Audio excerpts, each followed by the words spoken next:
performance. Burnout is linear at lower than 20% of doing something you love, but lower than 20% of doing what you love. So in other words, if you're doing less than 20% of something you love at work, you're going to burn out. It's just a matter of time. And if you're doing 0% of what you love, your burnout rate is going to be pretty darn quick. Like you're going to just crash and burn. So, but if you stay above that. You're listening to Creative Leadership with Heart, a podcast that inspires people to take action and be the leader they were born to be. I'm Coach Rico, and I'm known for coaching and training executives, leaders, founders, and high performers at Fortune 100 businesses, startups, and more. I'm here to answer your questions about leadership and personal development while also asking you questions that can unlock your untapped potential.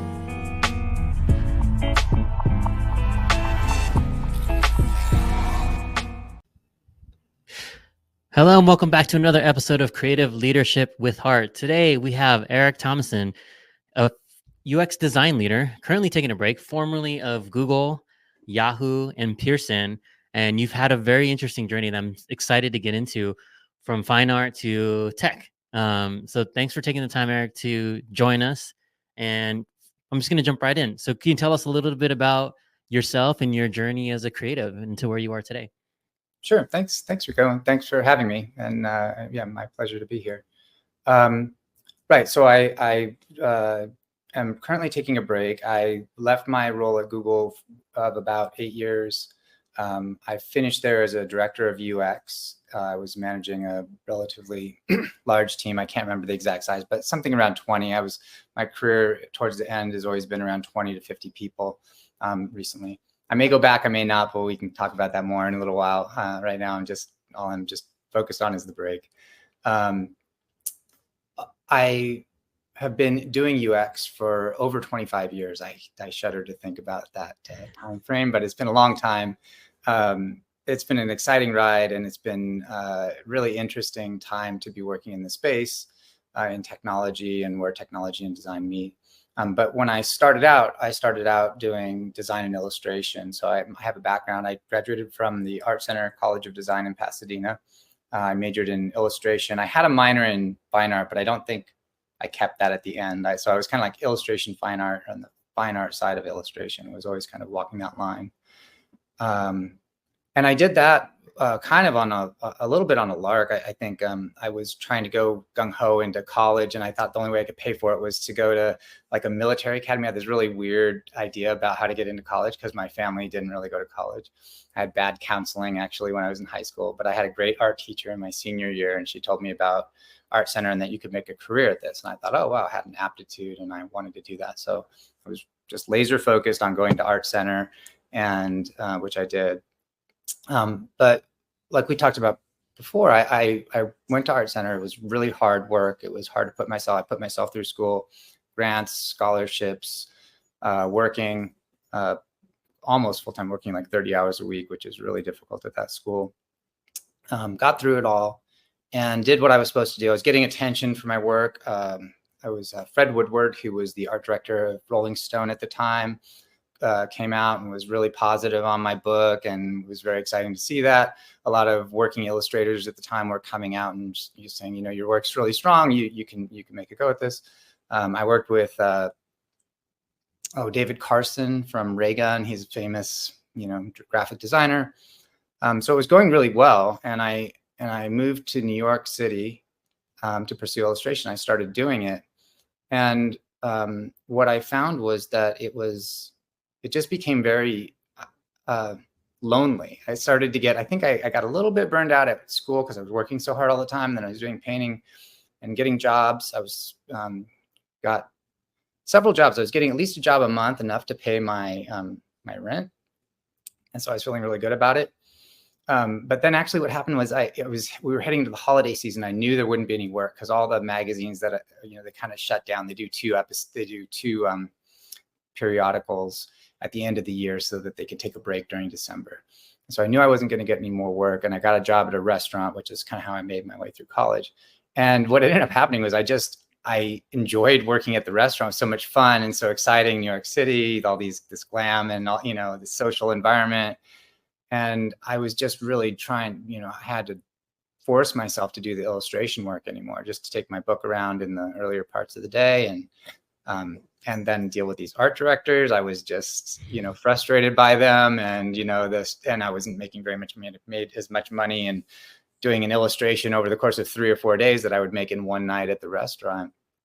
So I just kind of petered out and stopped doing it. And I'm like, oh gosh, what do I do now? I don't want to be working in restaurants for my whole life. So I explored fine art a little bit. I started working. I was still producing work. Just not submitting anything for illustration. I started working collaboratively with a friend of mine who was doing fine art, and we would mail these pieces back and forth and work on them. And I really enjoyed that. It was super fun and interesting, and tried to pursue that for a while. So I left New York, moved back through California and to New York City. By the way, I live in Los Angeles, and that's where I'm based now. Grew up here and am based there now. But again, I didn't really enjoy doing that very much. I mean, I like the painting, and I like doing those things. I like seeing work, and I like being inspired by art, and I was inspired by it. I thought the work we were doing was interesting and good, and I felt like it had, I could see where we were going kind of with it, or where I was going with my work. But what I didn't like was making money from it. I just like the people who were buying our work, which I was very grateful to them for doing that. But it was a weird relationship, it was sort of like, I felt like they almost treated us like a charity case or a trophy, or it's hard to really put my finger on what I didn't like about it, but it was challenging and a little bit awkward for me. Yeah. So going back just a little bit, because I want to, Yeah. there's some things I want to dig into there, and then also get into some of your experience after that. What was the dream? So young Mhm. Eric as a kid, Yeah. what was the dream? What did you always imagine doing, and what drove you to? You said your art teacher, but was there a movie or a piece of work or something that you saw that kind of drove you down that path? That's a great question. I always liked drawing and painting, but I never thought it was something that I could make a living at. What my dream was actually more around computers and like how that could function in people's lives. And so even when I was really young and junior high, I got a paper route. I would do paper routes. I would like cover for my friends to make money. And I was always about making money even before I was 16 and could get a real job. I saved up all my money and bought a used computer, an Atari 400, and I would learn to program, and I was interested in games and all that. So I would read about computers and computer magazines and the promise that they had. And so I was really inspired by that. And then I was also I really liked art, drawing. I enjoyed drawing and painting. I enjoyed, just artists and all the, various forms of art that we just found it inspiring. And I always like multimedia, especially. I always found that very interesting. So yeah, they were both interesting to me, but I didn't think I had the money to do the computers because I couldn't keep up with technology. I couldn't fund it myself. All my friends would have like Apple computers, and then their parents would get a new computer, and I just, so I kind of gave up on that. And then the art thing, I didn't think was a real job until in high school. And so then that just got me really inspired. And I started looking at other people who were doing illustration, and that kind of motivated me. Yeah, I found it. Yeah, and how did you? So that's great. So actually, it's like almost like foreshadowing your It's like career, right? good mix. So you talked about there were parts of the fine art and things and dealing with the customers and the social aspects that kind of rubbed you the wrong way. You couldn't put your finger on it. So how did you make the transition? What was the point, and what was maybe the entry point for you to move from illustration and fine art to building a design tech career that you have? Yeah. So while I was in school, I was, like I said, I was getting a lot of attention for my work as an illustrator, and fine art, kind of I could imagine putting that together, and I think I could have made it work. I just didn't like being that lonely doing that work, and I didn't like that feedback then. So even then in school, I thought video games were a big industry then. The internet hadn't really happened yet, but video games were popular. And I thought, well, I can draw and paint. I have technical skills here, and I like computers. So I know that as these 3D programs and as games evolve, I have the aptitude to be able to pick up that language, that kind of, just, even if it's not coding language, it's just, understanding how it all works and what needs to be created and thinking about it in that way as a problem. And then also illustration was always really interesting to me. That's why I gravitated towards that, because illustration always has a problem to solve. So fine art, you're not really necessarily solving a particular problem. You're kind of maybe making a statement about something, or you're choosing your own problems that you want to solve, and you're thinking about it in your own way, right? But illustration, especially editorial illustration, I would get these articles about how to create a drum hook from Keyboard Magazine, right? It's really hard to create a picture for that. There's no photograph for that. I mean, you can take a picture of some drums, but that gets pretty boring. So illustration is a way to interpret the text and add value to that. So that's kind of one of the things that I always gravitated towards, was using art and design to solve problems, to solve real problems. And so I thought I would come back to LA and do maybe video games or work in special effects in the movies. Same thing, drawing and painting, computer aptitude. Computers were Silicon Graphics was just kind of coming out. We just got one of the first ones at Art Center in my last few years there. So I always imagined that would happen. But then what actually happened was, when I came back to LA, I had a job doing Photoshop, but the shop didn't open. They kept delaying. And so I just was scrambling to get work and didn't have any money coming in. And so I was picking up work at like graphic design stuff and small jobs at these new internet companies.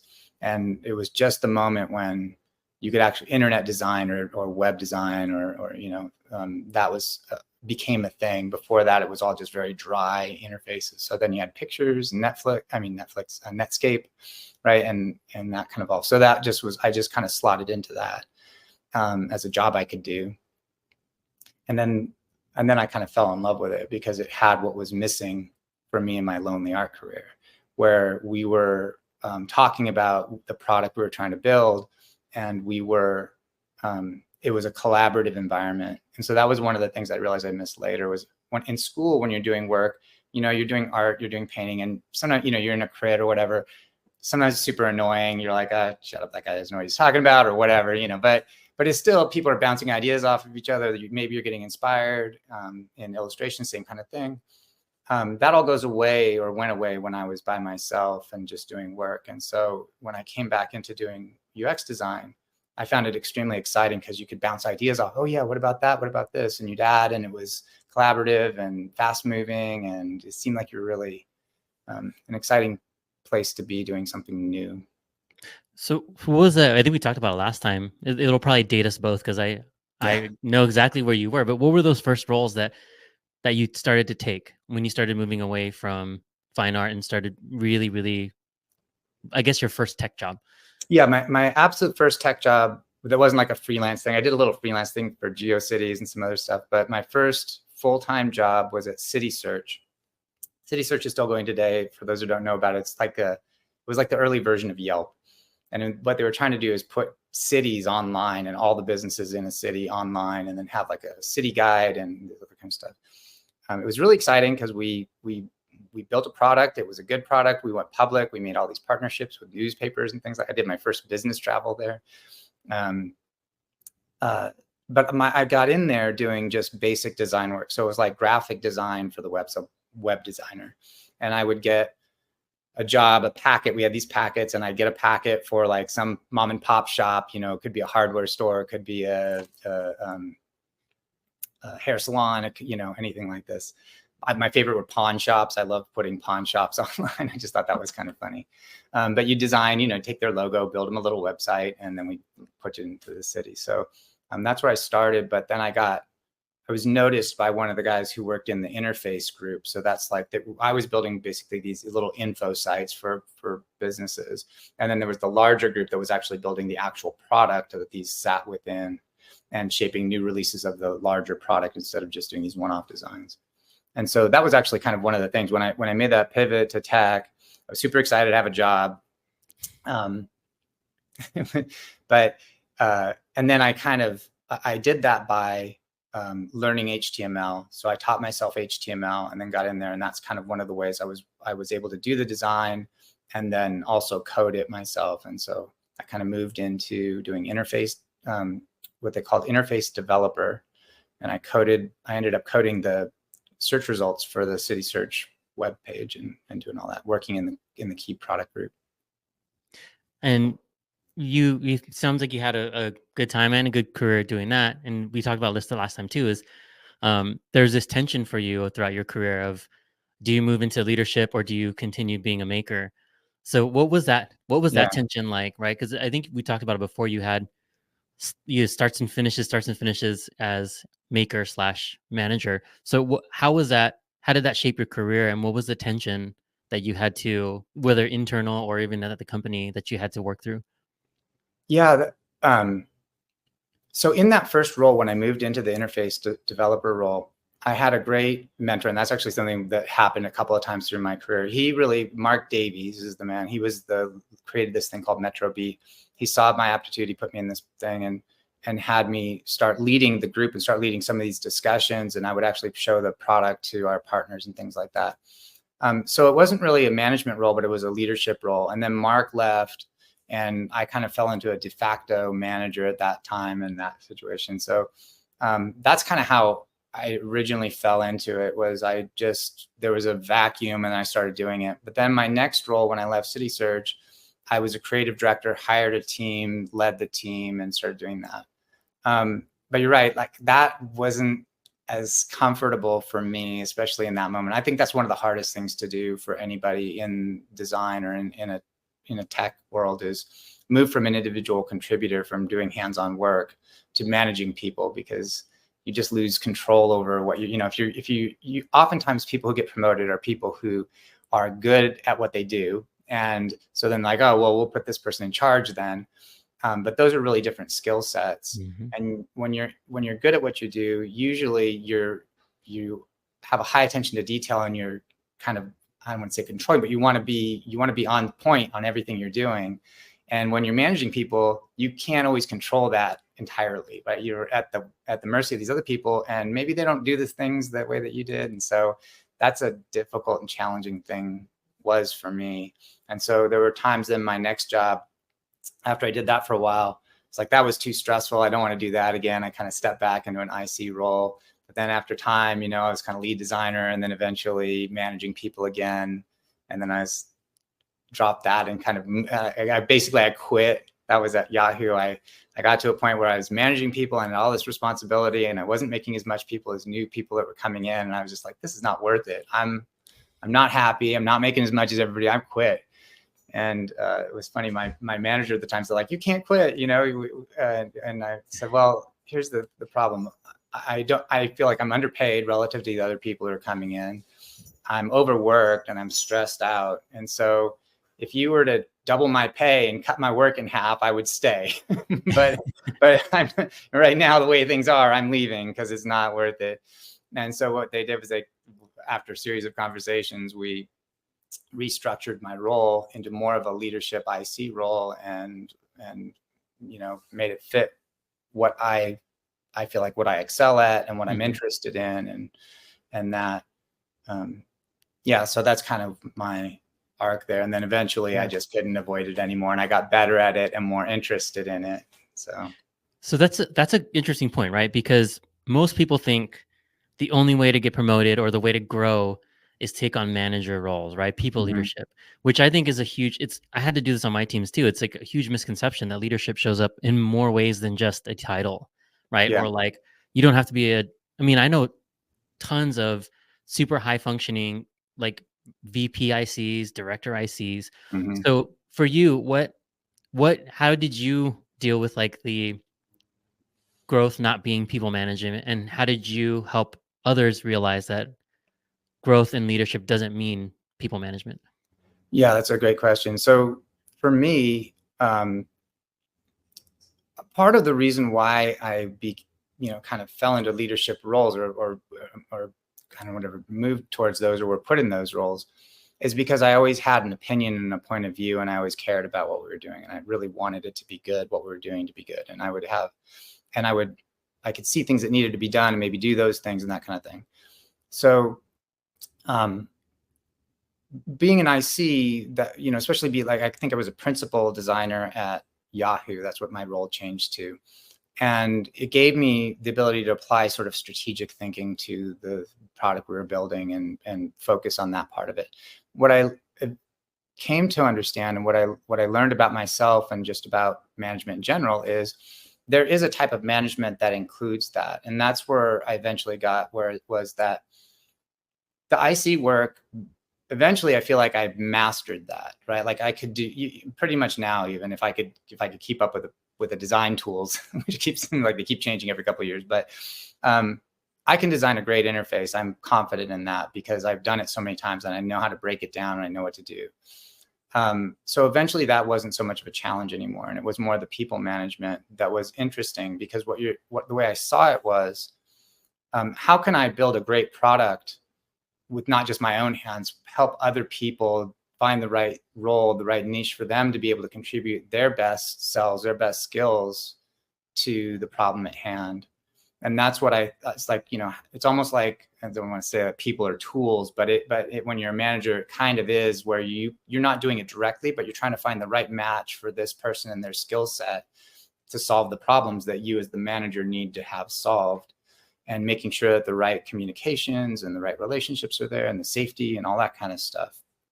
So that's how I viewed it as, and I think about this myself as a manager maker. I'm more of a manager who thinks about our team as being the means by which I'm helping get something done. I'm not doing it myself, but other managers are more like the operations type of manager, right? Where they're like managing budgets and they're, hiring the right size team and they're, all that kind of stuff, managing, workflows and things like that. I do that, but that's not what really gets me excited. What gets me excited is, how do we do something that's meaningful and important for the business and for consumers or for our audience? And so that was a big pivot for me also, was as I learned that I started getting into, at Google, one of my roles, I had 3 roles at Google. I started in ads, then I did people operations tools, and then I did the Play Store at the end. When I was in the middle doing people operations, that's about like, how do you hire the right people? How do you reward people, right? Reward systems and all these. I did a lot of research around what makes people happy in their jobs, what makes people successful in their jobs, right? What makes a good manager? How can you give managers the right tools to manage their people? These kinds of questions.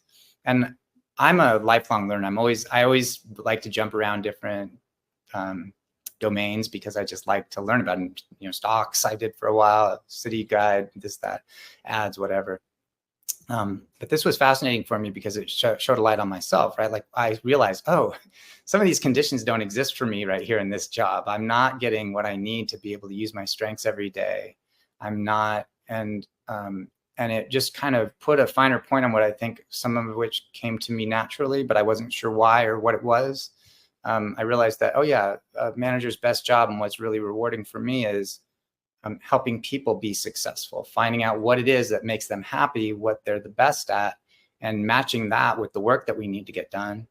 And if I'm doing that, it makes me happy, it makes them happy, we're all happy, and we're doing good work, and it doesn't feel like work anymore. And so that was kind of where I eventually came to being really satisfied with being a manager, just needing to know how I needed to do that.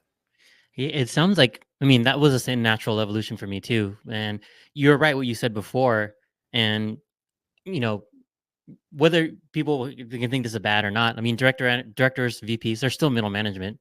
It's Mm-hmm. just, and it's one of the hardest things in any organization, because you're taking, so oftentimes these high level strategies, even at the highest level, and then you have to synthesize them down into meaningful tactics and strategies for your ICs, right? Right. And I take the reason why, like, I moved into coaching and what I do now in consulting is, you said it too. The higher you go up, you kind of get farther away from the work. You Mm-hmm. start to lean into things that you're not necessarily good at. Like you and I are the same. I could do the operational stuff. It's not my favorite, doing head counts and annual plans and like those kinds of things. But the thing I do like is looking at creative and helping make other people better.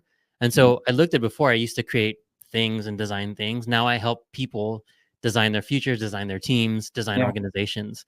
right? And that's how I had to make the shift in my head when I was going from, individual contributor to manager to director, etc. Is my now creative juices don't go into the actual making. My creative juices now go into positioning this team to be the most successful it can and getting creative about how I do that. So I think it's a natural evolution for a lot of leaders. You go from I to like you, and how Yeah. do you empower them to do their best work? Yeah, I completely agree with that. Yeah, and I did a lot of focus on, I really started to get burned out towards the end of my last role.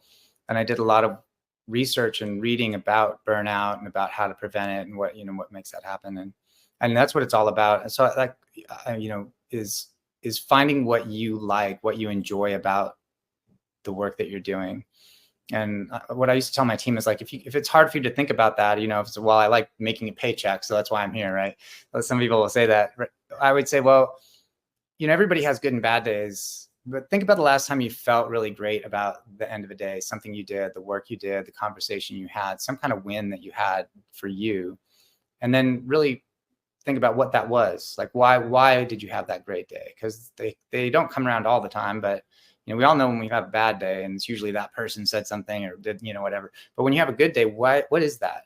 And that's what we should really be thinking about and chasing, because the more you can find that, it just powers you, and then it doesn't feel like work, and you're excited about the things you're doing, and so. There was this book I read, and I have to find it because I find myself citing this a lot.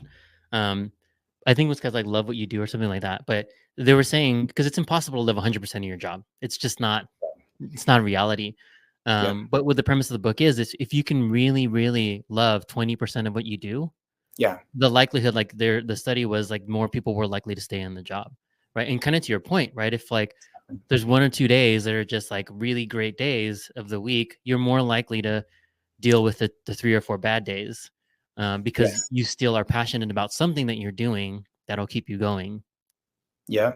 Yeah, exactly. I mean, a good day at work can carry you for a week or two, actually. But it is 20%. There's a study by, oh my God, now I should have looked his name up before this because I'm terrible at remembering names. Marcus, I think is his first name.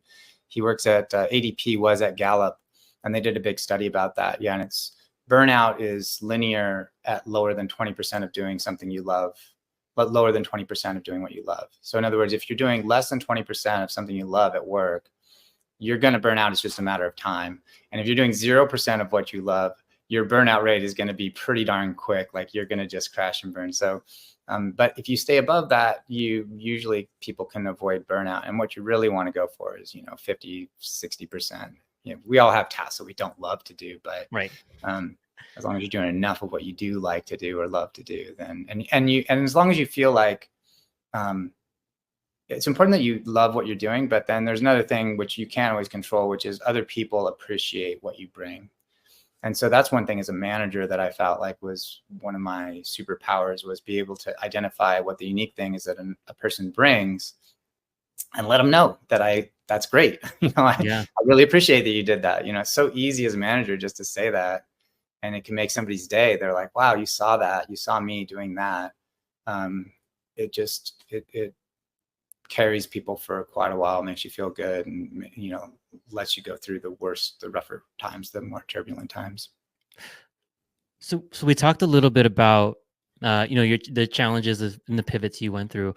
What other, if any, what other some of the bigger challenges that you faced throughout the course of your career? Gosh, when you just say that, I'll go with my gut. Like what the biggest thing was, I was working at Yahoo, and we were going to revamp the whole advertising system there. And we had this project, and they bought a company, and they're like, oh, we're going to let these guys run the product aspect of this. And they were kind of bullies, and they were kind of arrogant, and it was just made work really unpleasant. There was a lot of fighting and a lot of changing of priorities and all this kind of thing. And so, that was probably like the biggest challenge that I had that moment, which was, I'm not sure if I know how to make this really work.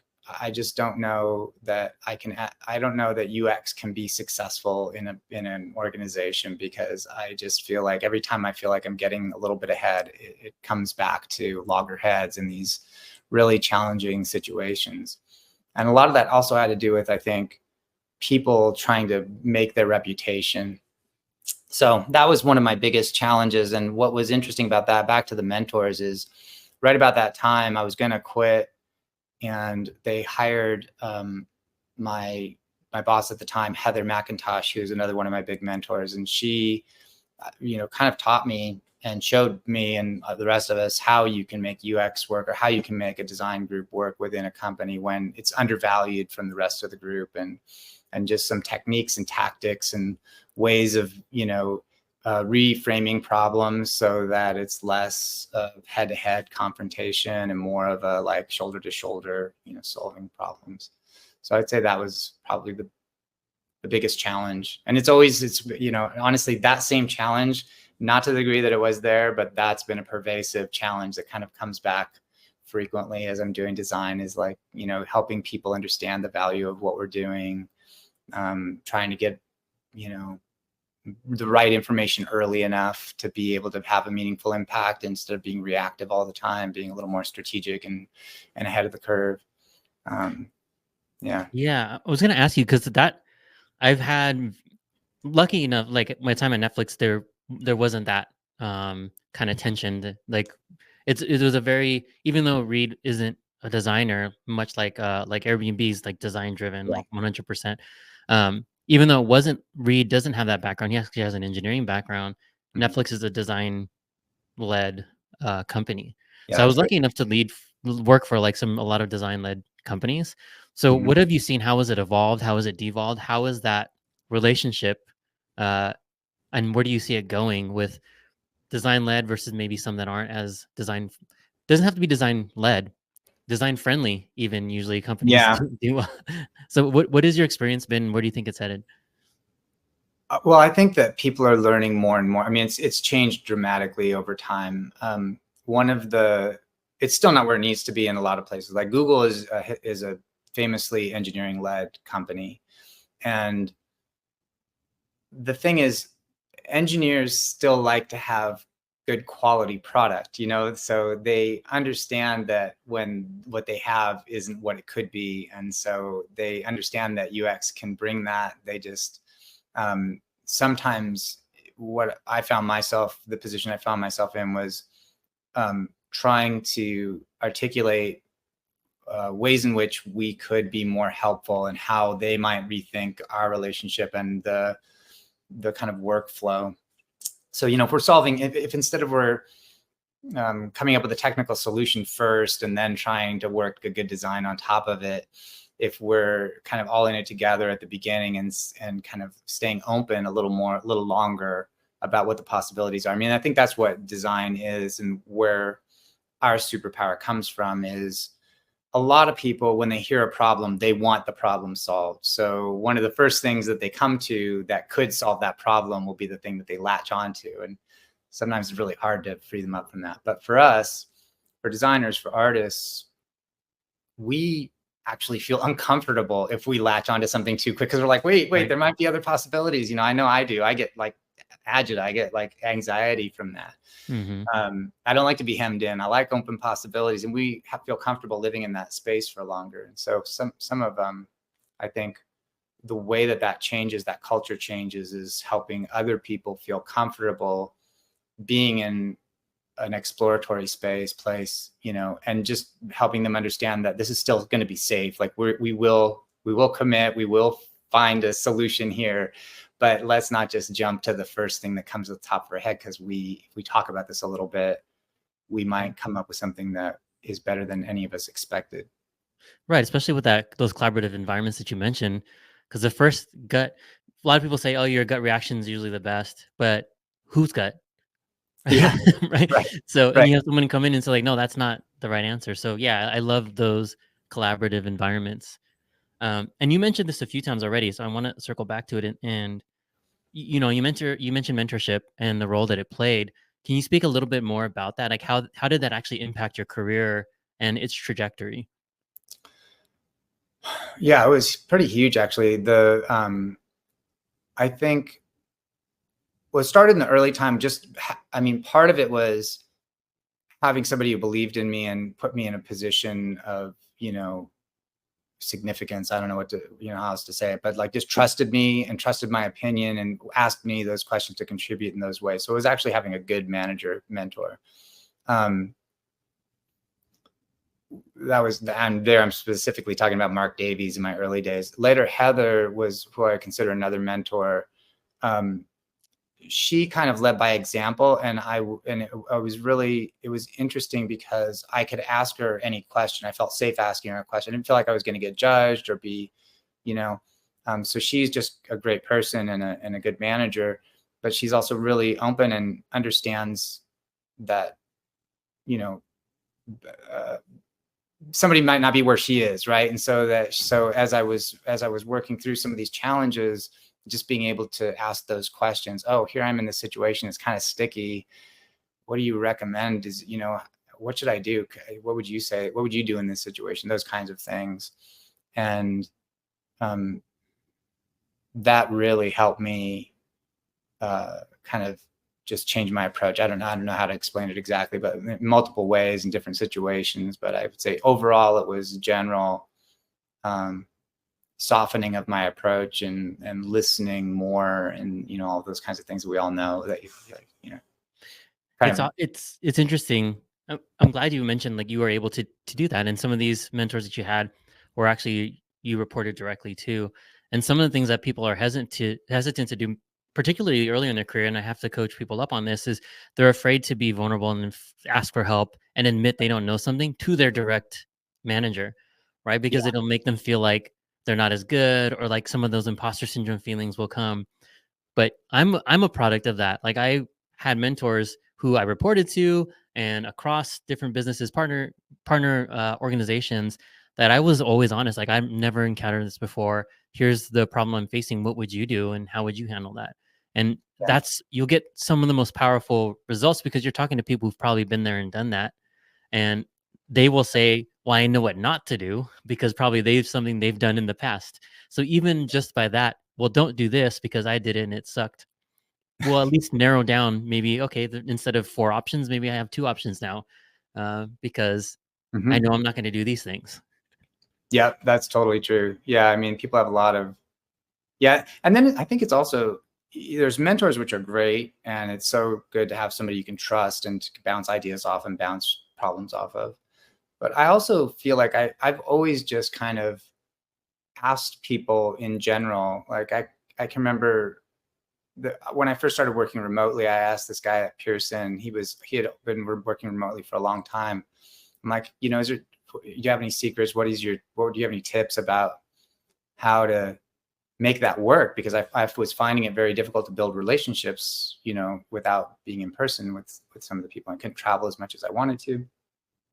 And he said something that was great to me. Is like, what you want to do is when you get into a role and you're working remote, they're going to be more free with your travel at that time because you need to meet people and it's going to be obvious. So he said, you can build relationship, you can maintain relationships over a distance, but you really can't build them.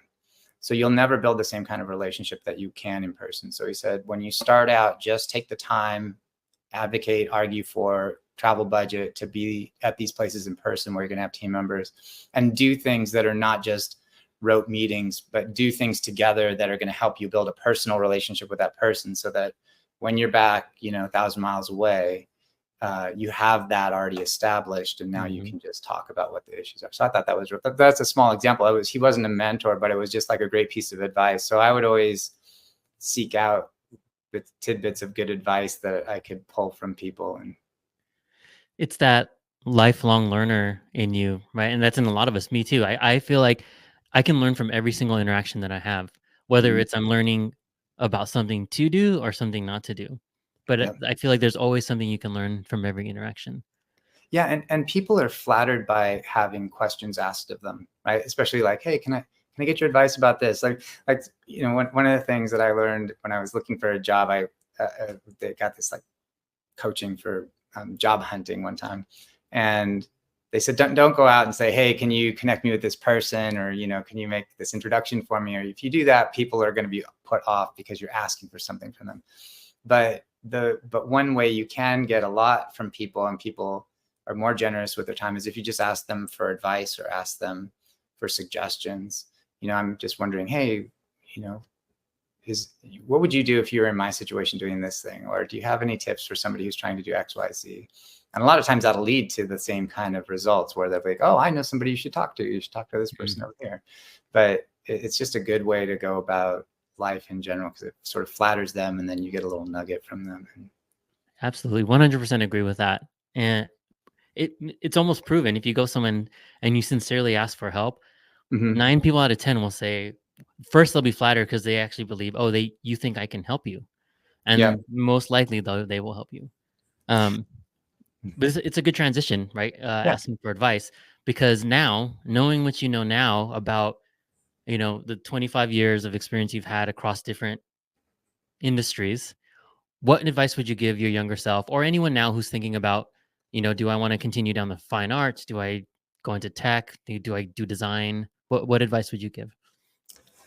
Yeah. So the biggest thing I think I would say is, so I don't know about design versus tech, or that. I think you just have to kind of follow your heart, really. Like, what do you feel like is going to be the thing that would work best for you? And don't be so concerned if that doesn't work out, right? Like I think we talked about this before, like so many people that I've worked with, myself included as example here, have changed the career path from what they originally thought they wanted to do. So listen to your heart and listen to your feedback, the internal, whatever, circuitry that is going on. If you feel like, oh, this is too stressful, this is not working out for me, then that's probably a good sign that maybe there's something else that would work better for you. But that's one part of it. The other thing I would say is, for me anyways, and maybe a lot of people entering into the workplace feel this too, is don't stress too much. I feel like I was really, I felt like you're saying, like, there's so much weighing on everything I do in the beginning, because you really want to make a good impression. You feel like you're kind of you might have imposter syndrome or something like this. And what I've realized over time is that there's probably no disaster in the corner. That's not to say it doesn't happen, but there's a lot that happens in the mind that's not really happening in reality or in other people's minds. And so I would say for myself, just focus on the things that matter most. Keep, do the best you can every day, and don't get too caught up in what you perceive are your shortcomings or your failures, because most other people are not noticing those as much as you are. And there's always another day, and you just keep going, and usually it'll work out. 100%. We get caught up so much in the stories that we tell ourselves, and Mm-hmm. oftentimes we're not very nice to ourselves. We're great and kind to other people, but we're not so kind to ourselves. When we talk about, that wasn't good enough, am I good enough? When are people going to find out I don't know as much as they think I know? Yeah. Things like that, right? Even though none of that is true, it Right. just plays in our heads. Because the other people are having that same exact story play in their heads too, or Right. maybe they're a little bit better at managing it, or maybe but everybody has that same those same doubts, those same fears, and it's sort of the ability to tell your mind to quiet down and just stick to what matters most to you. I think that's the biggest thing is, find the thing that brings you joy, and figure out a way to bring more of that into your life. Figure out a way to be doing that stuff as much as you can, because it's also probably the thing you're best at. That's the other thing, is the thing that you like doing is almost always the thing where you bring unique value. I think I saw when we were talking before, you had like any books or things like that. One of the books that I really liked was the Strengths Finder. Mm-hmm. But just that basic premise that a lot of times we focus on the things that we see that in ourselves that we can't do as well. I'm not super slick. I'm not very social. I'm not outgoing like this other person. I'm not this, I'm not that. And then we downplay the things that we are good at, right? And because they come easy to us. Well, those are the things we should really focus on, is the things that come easy to us, that we like doing, that people notice in us. And not worry so much about those other things. I mean, sure, there's some shortcomings you have to cover. Sometimes, like if you can't be on time, like try to get better at that a little bit, but yeah, it's really about finding the things that you're good at that other people see in you. I think the example in the book is of people with a good singing voice who don't really value that, or somebody who doesn't have a good singing voice. They're like, oh, it's amazing. And for the person with a good voice, they're like, well, it's easy. I just sing and it just comes out. I don't have to do anything for it. But that still is their unique talent. It's the thing that they do best. And anyway. Yeah, absolutely. Well, I was going to ask that next, but you brought it up. So yeah, Oh, sorry. Standards is a great book. No, it's great. So I don't know, you don't have to share with this, and I know you mentioned like you're just focusing on taking a break, but what's next for you? And if people wanted to find you, or Yeah, would you be open to a chat? So what's going on with you now? Yeah, happy to chat anytime, as long as I'm around. I'm busy enjoying not working a lot. I'm heading out on a trip this weekend and doing other stuff. But the best way to reach me is just through LinkedIn. So you can post my link LinkedIn in the show notes. Yeah. connection. Happy to do that anytime. And I have a few fairly frequent conversations with folks looking for career advice and things like that. What's next for me is I honestly don't know. I am taking a break because I feel like I've been on this kind of wheel for quite a while, and I just want to it was super interesting leaving it because it took a while for it to get out of my system. And I feel like it's just finally 6 months later now getting out of my system. And so now I want probably at least another 6 months to just start to explore different things and try to figure out what resonates with me most. The one thing I will say is I am surprisingly, I'm missing my job in certain ways. And the main way sounds so corny, but I miss the people. I miss having those connections. I miss seeing the same people every day and working through problems together. So, yeah, I wouldn't be surprised if I come back to that a year from, 6 months from now, a year from now, something like that.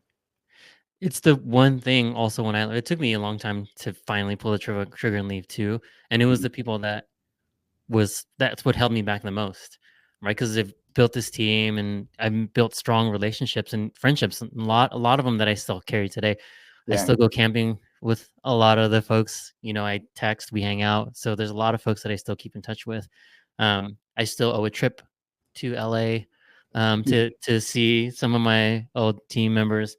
But yeah, to your point, you build like honest relationships. You do hard work. You go through all the stuff together, and Yeah. you build those relationships. Much like the advice from your friend at Pearson is, spending that amount of time with people and going through some hard times, going through some difficult challenges, and solving big challenges. It Mm-hmm. creates a bond that you just don't replace or you don't forget about. And those are the things that I miss the most. And I won't let it go. So I keep in touch. We're Yeah, not solving absolutely. the same kinds of problems, but at least we have the relationship still. That's right. That's great. That's great. Yeah, same here. I've got tons of great friendships that I still keep in touch with. But yeah, who knows? We'll see what happens over the next while. Maybe I'll get back to painting. I still haven't done that yet, so we'll see. Yeah, well, keep us posted, and I'll definitely be following your journey, at least on LinkedIn, to see what you end up doing, whether it's starting your own thing, going back to corporate America. But I would definitely be following, and I appreciate you taking the time to chat with us today. Yeah, my pleasure. Thank you so much for having me, Nico. It was great chatting with you. Yeah, absolutely. So this will be another episode of Creative Leadership with Heart. Thank you, Eric, for joining us. We will see you all next time. Thanks for listening to this episode of Creative Leadership with Heart. If you enjoyed the show, please like and subscribe. If you're ready to make huge, lasting change in your life, then what are you waiting for? What will your life look like if you took action today? What would it look like if you didn't? If you're serious and you're ready, book your free strategy session today, and let's make your future a reality.